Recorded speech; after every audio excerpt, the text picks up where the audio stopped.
"Are you sure about this, Mr. Cross?" David, Julian's personal assistant, asked, holding the golden envelope in his hands. "Completely sure. I want Eleanor to see everything she lost," Julian replied, adjusting his tie in front of his office mirror on the 40th floor. "With all due respect, inviting your ex-wife to your wedding seems—" "Did I ask for your opinion?" Julian turned abruptly. "Just make sure that envelope gets into her hands. I want her to see how I've achieved the success we dreamed of together, and that she didn't believe we'd achieve. This wedding will be a statement of who I am now and what we lost when we broke up." Vanessa, his fiancée, walked into the office with a calculated smile. "My love, are you still set on this idea?" "It's not an idea, it's a fact. Eleanor is coming to our wedding." "Julian, don't you think it's a bit childish?" "Childish?" Julian let out a dry laugh.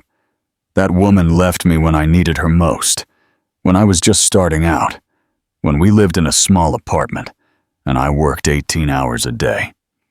Now that I'm one of the most successful businessmen in the country, I want her to see what she missed out on." David tried to intervene one last time.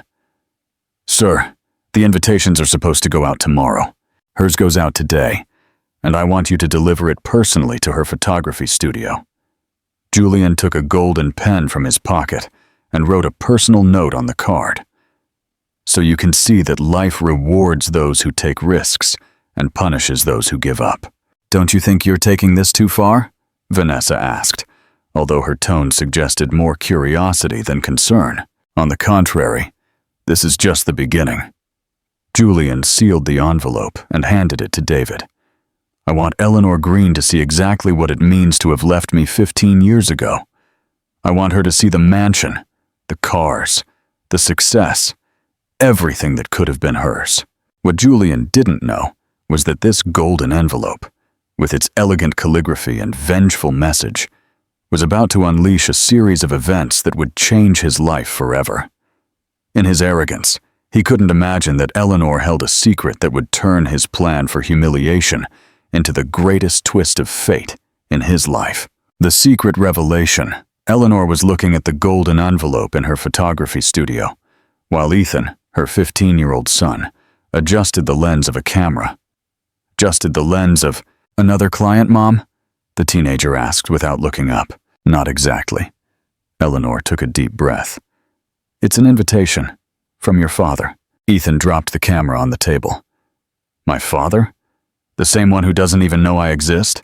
"He's getting married," Eleanor said, taking out the invitation. "And he wants me to go to his wedding." "Why?" "To rub his new life in my face." Ethan came closer, his blue eyes, identical to Julian's, shining with indignation. At that moment, Ethan took a crumpled envelope from his backpack. "Speaking of fathers, I got this today. It's the results of my medical tests." Eleanor opened the envelope with trembling hands. Her face paled as she read the diagnosis, the same hereditary heart condition Julian had. "Why did you never tell me my father had heart problems?" Ethan asked. "Because I thought you hadn't inherited them," Eleanor replied, sitting heavily in her chair. "The doctor said you'll need constant monitoring." "Great. Another gift from a father I don't even know," Ethan muttered. Eleanor looked at the invitation, and then at our son. The similarity was astounding. The same blonde hair, the same blue eyes, even the same gestures. "Maybe," Eleanor began, "maybe it's time he knows." "What? You want to go to his wedding?" "I want him to know he has a son. I was always afraid of his reaction, but now I can't wait any longer. You're his firstborn, and he has the resources to help you." "I don't need his money," Ethan protested. "It's not just about money. It's about your health. Your right to know your complete family medical history." The phone rang, interrupting the conversation. It was the cardiologist confirming an appointment for the following week. "We're going to that wedding," Eleanor decided. Not for revenge, not for his money, but because it's time for the truth to come out. Ethan was silent for a moment, processing the idea. "Do you think he'll look as much like me as the old photos say?" "We'll see," Eleanor replied, taking the invitation. "The question is, Are you ready for this? Does it matter if I am? According to this, he said, pointing to the medical results, I don't have many options. Eleanor hugged her son. There are always options, but sometimes the most difficult decisions are the right ones. She picked up her phone and began typing a message, confirming her attendance at the wedding. Julian's revenge was about to turn into something much bigger than he ever imagined. The wedding crash, the Grand Hotel, was buzzing with activity. Julian personally supervised every detail of what promised to be the wedding of the year, while Vanessa gave an interview to a society magazine. Did Eleanor confirm her attendance? Vanessa asked, once the reporters left. Yes, and she asked for an extra seat, Julian replied, checking his phone. She's probably bringing some failed photographer as a date. In their apartment across town, Eleanor was helping Ethan with his tie. I can't believe I'm doing this, Ethan muttered, looking at himself in the mirror. The black suit highlighted his resemblance to Julian even more. Are you nervous? Aren't you? We're going to ruin his perfect wedding. We're not going to ruin anything, Eleanor corrected. We're just going to tell the truth. Eleanor's phone vibrated. It was a message from Mark, her best friend. Are you sure about this? Julian can be very vengeful. Back at the hotel, Julian was receiving his business partners at a pre-wedding dinner.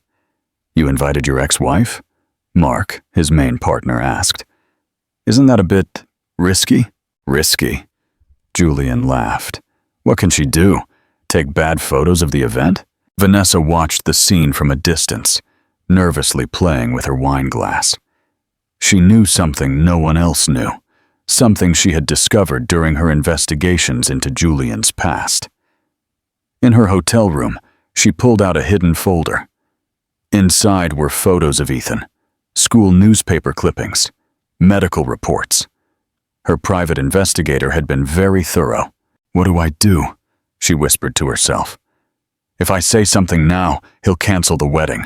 If I don't say anything. Meanwhile, Ethan was in his room, Googling Julian Cross. Photos of his father appeared in business magazines, social events, tech conferences. It's like looking at me in 20 years, he thought, noticing every gesture, every expression he recognized as his own. Eleanor entered his room. Ready for tomorrow? Mom? What if he hates us? What if he does something to hurt you? He can't hurt us more than keeping this secret, Eleanor replied, sitting next to him. Besides, you have a right to know your story. At the hotel, Julian put the final touches on the main ballroom, satisfied with his plan for humiliation. Tomorrow will be an unforgettable day, he declared to his assistants. He didn't know how right he was. The next day would change not only his life, but everyone involved, in ways none of them could imagine. The inevitable confrontation. The ballroom of the Grand Hotel was gleaming. Guests were beginning to arrive, and Julian, standing next to the makeshift altar, smiled with satisfaction. She's here, David, his assistant, whispered. Eleanor is in the lobby. Perfect. Julian smiled. Make sure she has a front row seat to everything. But the smile froze on his face when Eleanor walked into the ballroom. It wasn't her elegant black dress that caught his attention, nor her serene demeanor. It was the teenager at her side. The murmurs started immediately. The young man was an exact copy of Julian at 15. The same blonde hair, the same piercing blue eyes, even the same way of walking. My God, Mark, Julian's partner, whispered. He's just like you. Julian stood still, his mind making quick calculations. 15 years. The divorce. Eleanor. Vanessa. From her bridal suite, Vanessa watched the scene through a tablet connected to the ballroom cameras. Her hands trembled as she dialed her wedding planner's number. Delay my entrance, she ordered. Something came up. Eleanor and Ethan walked down the central aisle. Guests turned their heads, alternating glances between the teenager and Julian, noticing the undeniable resemblance. It's him, Ethan whispered, seeing his father in person for the first time. Julian took a step forward, his face a mask of confusion and shock. Eleanor, what does this mean? I think you already know, she replied calmly. I'd like to introduce you to Ethan, your son. The silence that followed was deafening. The photographers hired for the wedding began to snap their cameras frantically, capturing the moment the great Julian Cross met his son. My son? Julian's voice sounded distant, unrecognizable. Ethan stepped forward, standing up to his full height. Hi, Dad. The word Dad resonated in the ballroom like thunder. Julian staggered slightly, leaning on a nearby column. This is impossible. Why did you never tell me? Eleanor finished. Maybe because when I left, you said your company was the only thing that mattered. Guests began to murmur louder. David tried desperately to keep reporters out of the ballroom, but it was too late. The news was escaping his control. At that moment, Vanessa appeared at the top of the stairs, still in her wedding dress, with an expression that mixed guilt and determination. Julian, she called, her voice trembling. There's something you need to know. The collapsing empire, the day Julian had planned as his perfect revenge, was quickly turning into the moment that would change his life forever. You knew, Julian said, looking at Vanessa as she walked down the stairs. You knew all this time. I hired an investigator 3 months ago, Vanessa confessed, her voice breaking. I found out everything about Eleanor. And Ethan. I was afraid that if you knew before the wedding, you wouldn't choose me. I thought I could handle it after. And you found out about my son? Julian's voice trembled with rage. When were you planning on telling me? After the wedding, Vanessa replied. I was afraid that if you knew before. What? That I'd cancel the wedding? Julian let out a bitter laugh. Like I'm doing right now? The murmurs in the ballroom increased. Ethan watched the scene with a mix of fascination and horror. Mom, he whispered, I think this was a bad idea. Eleanor squeezed his hand. There's no going back now. Get out, Julian yelled at the guests. The wedding is canceled. Everyone out. David began to escort the guests toward the exit, while the photographers continued to snap their cameras frantically. Julian, Vanessa tried, can we talk about this? Talk? He turned to her. About how you hid the existence of my own son from me. About how you planned to manipulate me. You're not the only one who hid things, Eleanor intervened. You never asked why I really left. Because you chose to leave, Julian yelled. I left because I was pregnant, and you made it very clear that your company was more important than any family. Ethan took a step forward. Could you stop yelling? You're making a scene. Everyone fell silent, surprised by the maturity in his voice. You're right, Julian said, looking at his son as if he were truly seeing him for the first time. This isn't how it should be. Vanessa began to walk up the stairs, tears streaming down her face. I'll go. But Julian, you should know I did it because I was afraid of losing everything. And in the end, I lost it all anyway. I hope you find what you're looking for with them. Julian shook his head. You ruined everything. When Vanessa disappeared, only Julian, Eleanor, Ethan, and a few hotel employees were left in the ballroom. Julian loosened his tie. I need a moment. We have 15 years of lost moments, Ethan said. I think you can take one more.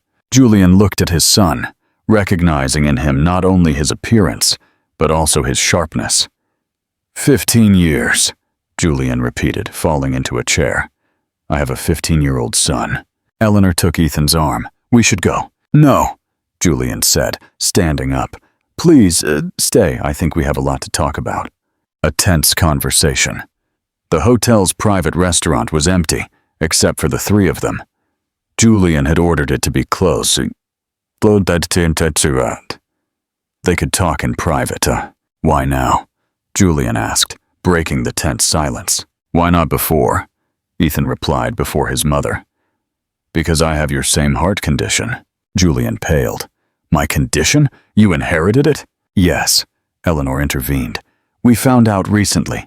He needs specialized medical care. So it's about money, Julian said, his tone turning cold. No, Ethan slammed his fist on the table. I don't need your money. Mom has been able to support me perfectly all these years. Ethan, Eleanor warned. No, Mom. He needs to hear this. Ethan leaned forward. Do you know what it's like to grow up without a father? To see all my friends with their dads at soccer games? At school meetings? Julian swallowed. I didn't have the chance. Because you were too busy building your empire. Ethan raised his voice. Do you know how many times I Googled your name? How many times I saw your photos in magazines? I didn't know you existed, Julian defended himself, because you never cared to know about Mom after she left. Eleanor tried to calm the situation. Ethan, there are things you don't know. Like what? The teenager challenged. Like he preferred his company to having a family? That's not fair, Julian said. Your mother made the decision to leave without telling me about you. And why do you think I did? Eleanor countered. I told you many times. I wanted a family, not just a husband who lived at the office. It was necessary, Julian insisted. I was building something. And did you achieve it? Ethan interrupted. Congratulations. Do you have everything you wanted? A successful company, money, recognition? Was it worth it? Julian looked at his son, seeing in his eyes the same intensity he saw in the mirror every morning. No, he finally admitted. It wasn't worth it. The silence that followed was heavy, laden with years of absence and reproach. I want to be a part of your life, Julian said softly. If you'll let me. Ethan exchanged a look with his mother before replying. It's not that easy. You can't just show up after 15 years and expect. I know, Julian interrupted. I don't expect anything. He noticed for the first time how similar father and son were, not just in appearance, but in their way of facing things. Maybe, Ethan said finally. We can try, but on my terms. A new Bond Julian's office on the top floor of the corporate building commanded respect.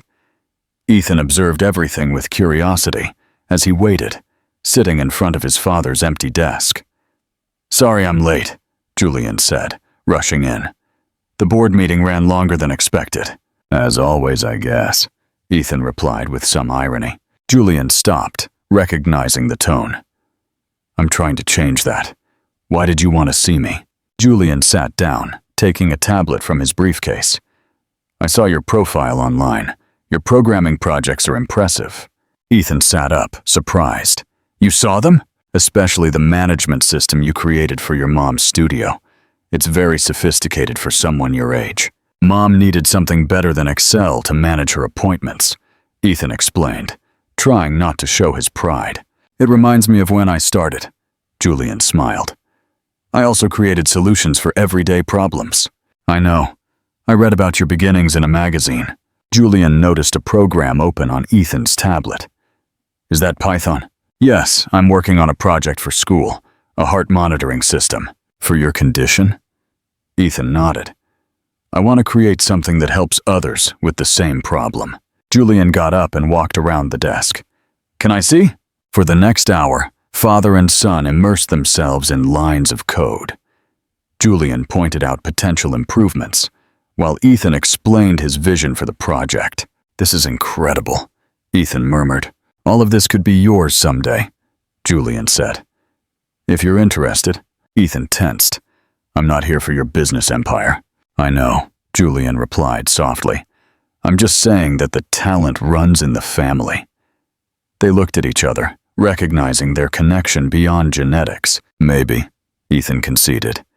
You could help me with the school project. I'd love to, Julian smiled. Same time next week. Only if you don't cancel for a meeting. Julian put a hand on his son's shoulder. I won't. I promise. As Ethan left the office, they both knew something had changed. It wasn't forgiveness. It wasn't forgetting. But it was a beginning, a shared condition. The cardiologist's waiting room was cold and impersonal. Ethan nervously wiggled his leg, while Eleanor reviewed some documents. Where is he? Ethan muttered, looking at his watch. He'll come, Eleanor replied, though she herself was unsure. Sure. Just then, Julian appeared in the doorway, adjusting his tie. Sorry I'm late to traffic. At least you made it, Ethan said, with a mixture of surprise and relief. Ethan Cross! The nurse called. The three of them stood up, creating an awkward moment. Can you both come in? Ethan asked, surprising both Eleanor and Julian. Dr. Evans greeted them with a serious expression. I have the results of the latest tests. The heart condition is exactly the same as his father's, the doctor explained. It will require constant monitoring, limitations on high-intensity sports, adjustments to diet, and a rigorous focus on medication. If we follow the proper treatment, he can lead a full life. But there will be risks we must monitor carefully. What kind of adjustments? Julian asked, instinctively moving closer. Limited sports, controlled diet, regular medication. Ethan paled. I won't be able to play soccer? Not competitively, the doctor replied. But with the right treatment, you'll be able to lead an almost normal life. I went through the same thing, Julian intervened. I learned to adapt. And how did you handle it? Ethan asked, genuinely interested. I channeled my energy into other things, like programming. Eleanor watched the exchange in silence, noticing how this situation, ironically, was bringing father and son closer. The treatment will be expensive, the doctor warned. I'll take care of it, Eleanor and Julian said in unison. We can share the expenses, Julian suggested.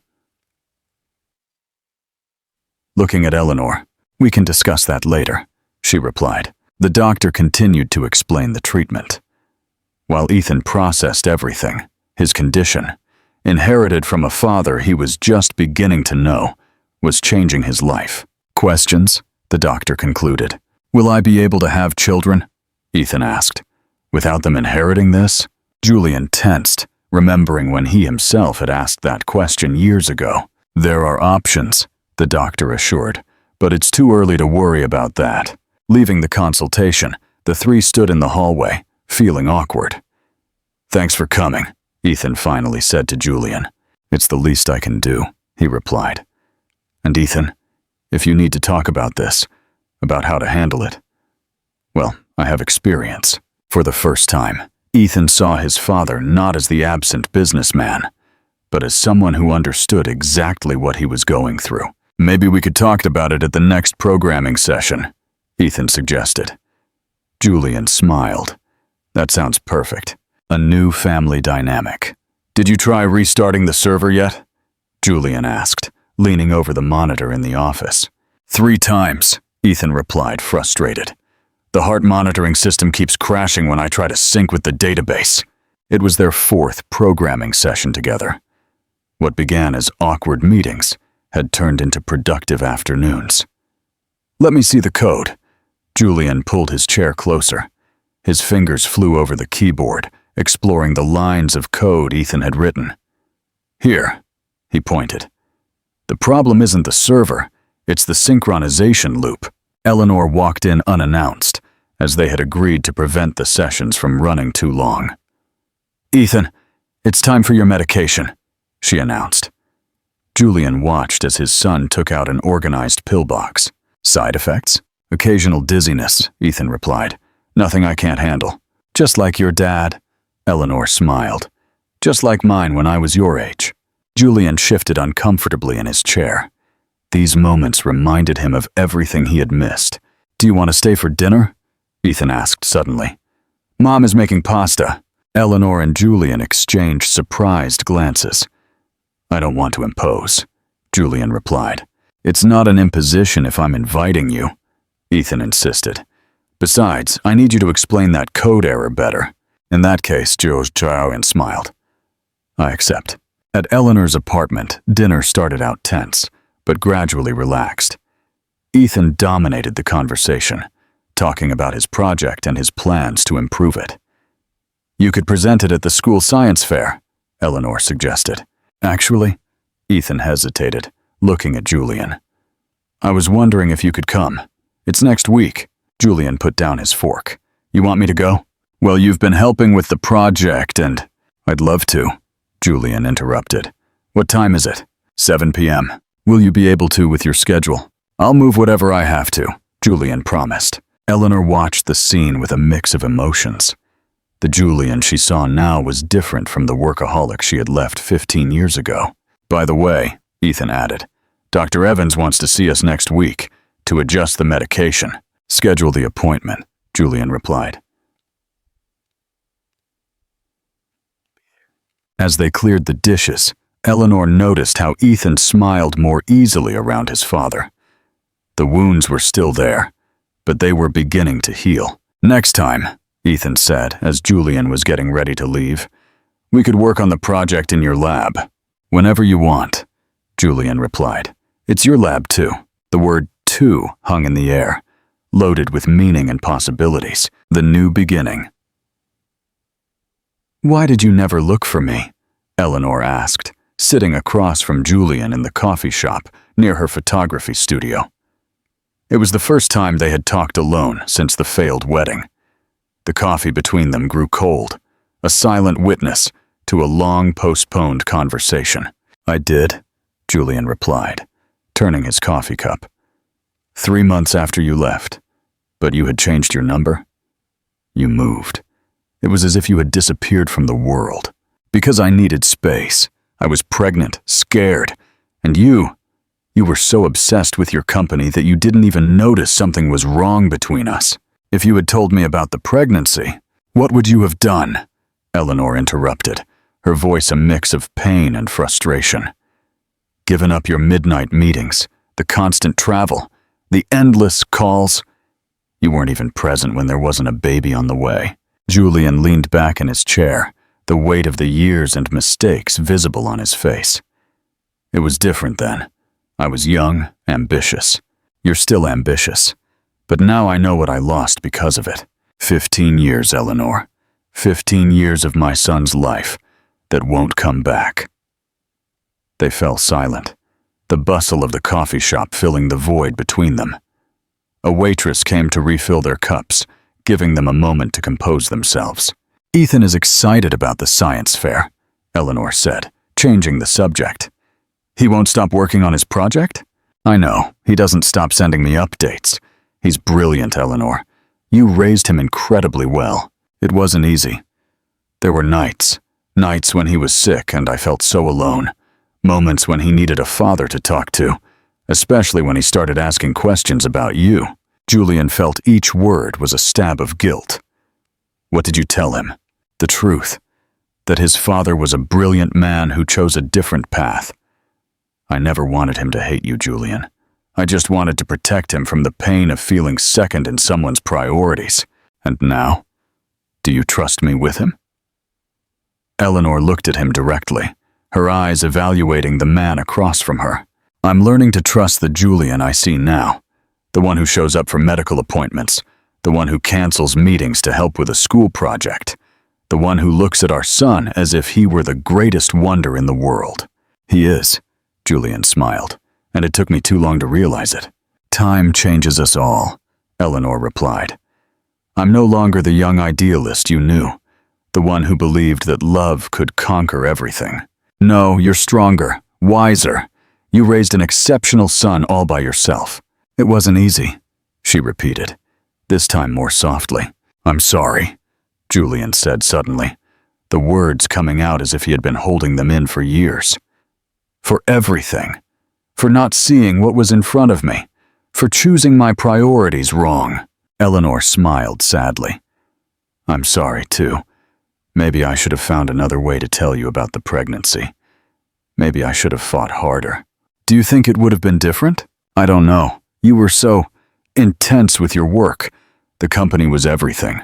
The company was my way of proving my worth, Julian admitted. My father always said I wouldn't amount to anything. I wanted to prove him wrong. And you ended up losing everything to prove him wrong. Not everything, Julian corrected. Ethan is here, and he's better than any business success I've ever achieved. Eleanor looked at her watch. I have to get back to the studio. I have a session in half an hour. They stood up, the initial awkwardness replaced by a strange peace, as if they had released a burden they had both carried for years. Eleanor, Julian called as she turned to leave. Thank you for raising him so well, for giving him the best of you. "Thank you," she replied, "for being here now, for trying." As they each went their separate ways, they both felt that something had healed. Not everything, but enough to move forward. For Ethan, for themselves, a different kind of triumph. The auditorium was buzzing with activity. Parents, teachers, and students moved among the booths while Ethan nervously adjusted his presentation. The heart monitor glowed on his laptop screen, registering his own anxiety-fueled accelerated heartbeats. "Where is he?" he murmured for the 10th time, alternating glances between his watch and the main entrance. The project he had developed for months, with his father's help, was ready to be presented. Eleanor gently squeezed his shoulder. "He'll come, Ethan," he promised. "Yes, but there's a board meeting today, and he said he'd be here," Eleanor interrupted, though she herself felt doubt growing with each passing minute. The school principal began his rounds, stopping at each project. He was approaching Ethan's booth, his evaluation notebook in hand. The heartbeats on the monitor visibly sped up. "The next project," the principal began, adjusting his glasses. "Sorry I'm late," a familiar voice interrupted. Julian appeared suddenly, his suit wrinkled and his breath heavy. "There was a terrible accident on the main avenue. I had to leave the car and run the last 3 blocks. Ethan's eyes instantly lit up. "You came. I promised you, didn't I?" Julian tried to catch his breath, loosening his tie. "I wouldn't miss this for anything." The principal cleared his throat, getting everyone's attention. "Can we begin with your presentation, young Cross?" Ethan nodded, his confidence restored by his parents' presence. He stood in front of his project and began his explanation. "My project is a real-time heart monitoring system." His voice sounded clear and confident. "Using non-invasive sensors and a machine learning algorithm, the system can detect irregularities and predict possible crises." His hands flew over the keyboard as he demonstrated the different functions. The audience watched fascinated as the program tracked and analyzed heart patterns in real time. "The idea came from a personal need," he continued, his voice slightly lower. "As a patient with a hereditary heart condition." Suddenly, Ethan stumbled, color drained from his face, and his hands began to tremble. "Ethan?" Eleanor took a step forward, concern evident in her voice. I'm okay," he murmured, but his legs gave way under his weight. Julian reacted instantly, catching him before he fell. "Call an ambulance." The monitor on the laptop began to sound alarms, the graphs showing increasingly irregular patterns. Ethan's project was recording his own crisis in real time. "The medicine!" Ethan gasped, his voice barely audible. "In my backpack?" Eleanor frantically searched while Julian held his son, keeping him semi-upright.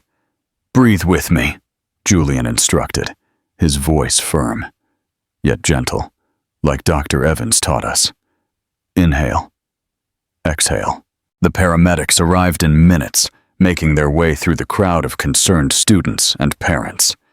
As they lifted Ethan onto the stretcher, the monitor continued to faithfully record about every irregular heartbeat, the project working perfectly, even in the midst of the crisis. "I'll go with him in the ambulance," Julian decided. "Eleanor, follow us in your car." In the ambulance, Julian held his son's hand. His own memories of similar crises in his youth made his heart clench. "I'm sorry," Ethan murmured weakly. "What are you apologizing for?" Julian was relieved to see his son's humor was intact. "You ruined the presentation." Julian let out a nervous laugh. "Are you kidding? Your project worked perfectly. It recorded your crisis in real time, exactly as it was designed to do." Ethan smiled weakly. "I guess so. Besides," Julian added, gently squeezing his hand, "you gave me the scare of my life. I think now I'm officially your father." The ambulance sped toward the hospital, while Ethan's project continued to faithfully monitor every heartbeat of its creator. Father and son united by technology and a condition that, ironically, had brought them closer than ever. The central hospital was unusually busy that night. In the waiting room, Eleanor and Julian sat next to each other, sharing a silence filled with worry. "He's going to be fine," Julian said, more to convince himself than Eleanor. "He's strong, like his mother." Julian glanced at her. "And stubborn, like his father." Dr. Evans appeared in the hallway, still in his white coat. "Lucas is stable," the doctor reported. "The crisis was triggered by a combination of factors: the stress of the presentation, a change in his medication schedule, and the excitement of the moment." "Can we see him?" Eleanor asked, her voice trembling slightly. "Yes, but one at a time for now. He needs to stay calm and avoid any additional excitement." Julian gestured to Eleanor. "You go first. You're his mother." Eleanor found Ethan in a private room, surrounded by monitors that emitted soft, rhythmic beeps. To her surprise, his laptop was on the bed, and he was typing softly. "What are you doing?" she asked, a mix of amusement and exasperation in her voice. "Comparing the data," Ethan replied without looking up. "The records from my program with the hospitals. The correlation is almost perfect." "You can never stop, can you?" Ethan smiled weakly, just like Dad. Eleanor froze as she heard the word Dad. It was the first time Ethan had referred to Julian that way. When it was Julian's turn, he found his son still engrossed in his data analysis. "You know," Julian said, pulling a chair up to the bed, "I used to do the exact same thing." "What thing?" "Work when I should be resting. Your mother used to get mad about it." Ethan slowly closed the laptop. "I guess I inherited more than just the heart condition, huh?" "Not all inheritances are bad," Julian replied, his voice gentle. "Your determination, your intelligence. But you need to learn to take better care of yourself than I did." "The project worked perfectly," Ethan said, his eyes shining with pride. "During the crisis, it recorded every variation, every irregularity. You created something incredible." Julian sat on the edge of the bed. "But no project, no success, is worth more than your health. Believe me, I learned that the hard way." He looked at Ethan, a workaholic giving advice about balance. "Learn from my mistakes. Don't repeat them." Ethan was silent for a moment, toying with the monitor cable. "Thanks for being here," he murmured, avoiding eye contact. I guess I still don't know how to feel about it. But thanks." Julian felt his own heart skip a beat at that word. "Always," he promised, squeezing his son's hand. "From now on, I'll always be here." When Eleanor returned later, she found a scene she never thought she would see. Julian, asleep in the armchair next to the bed, his hand still holding Ethan's, who was also sleeping peacefully. The heart monitor showed a strong, stable rhythm. She took out her phone and captured the moment, not as the professional photographer she was, but as a mother documenting a miracle she thought she would never witness. On Ethan's monitor screen, the data was still running, recording every beat of a heart that had finally found its rhythm. The new legacy. The sound of boxes being dragged filled the hallway of the elegant building. Ethan watched the movement from the doorway of the new apartment, his laptop under his arm, and a thoughtful expression on his face. "Are you guys really sure about this?" he asked, as another group of movers passed with furniture. "It's the most practical thing," Eleanor replied, organizing some boxes in the kitchen. "We're 10 minutes from the hospital, 5 from school, and 1 floor away from Dad," Ethan completed, still processing the new reality. After the heart crisis, the decision to move into the same building where Julian lived came naturally. Separate apartments, independent lives, but close enough for any emergency. "It's still strange," Ethan muttered, unpacking his computer equipment. Julian appeared at the door, carrying a heavy box. "What's strange?" "This. You two cooperating, living in the same building. It's like a parallel universe." Eleanor and Julian exchanged glances. The last few weeks had transformed their dynamic in a surprising way. "Sometimes," Eleanor said, arranging some books. "People mature, And sometimes, Julian added, connecting some cables, they need a near-death scare to understand what really matters. Ethan set up his monitors, the heart monitoring system running in the background. The program hasn't shown any anomalies in 2 weeks. Impressive, Julian commented. Have you considered patenting it? Actually, Ethan paused. I want to make it open source, so others can use and improve it. Not everyone can afford expensive monitoring systems. Julian smiled proudly. A better man than your father, for sure. Don't start with work now, Eleanor interrupted. There are still a lot of boxes to unpack. The intercom rang, announcing the arrival of the new sofa. I'll go help downstairs, Julian offered, heading for the elevator. When they were alone, Ethan turned to his mother. Are you really okay with all of this? With what, specifically? Living 1 floor away from him, after everything that happened. Eleanor stopped organizing and looked at her son. I'm okay with doing what's best for you. That's not the answer to my question. You're definitely your father's son. She smiled, always straight to the point. Ethan waited, his blue eyes, identical to Julian's, fixed on her. I'm okay, she finally replied. It's not what I imagined for our lives, but maybe it's better this way. People change, Ethan. Your father has changed. Julian returned with the movers and the new sofa. In a few hours, the apartment began to take shape. Should we celebrate with dinner? Julian suggested. No Japanese food, Ethan warned. Too much sodium. Whole wheat pizza, Eleanor proposed. With remote medical supervision from an elevator right away, Ethan joked, pointing upstairs to where Julian lived. As they ordered dinner, the 3 of them realized they had found their own rhythm. It wasn't a traditional family, but it was their family. By the way, Ethan said suddenly, I have an interview tomorrow. The school magazine wants to do an article about the project and how the idea came about. Julian and Eleanor exchanged proud glances. Their son had transformed a complicated genetic inheritance into something positive that could help others. It was a new arrangement, imperfect, but functional. Like the code Ethan loved so much, sometimes the important thing isn't perfection, but making something work in the best possible way.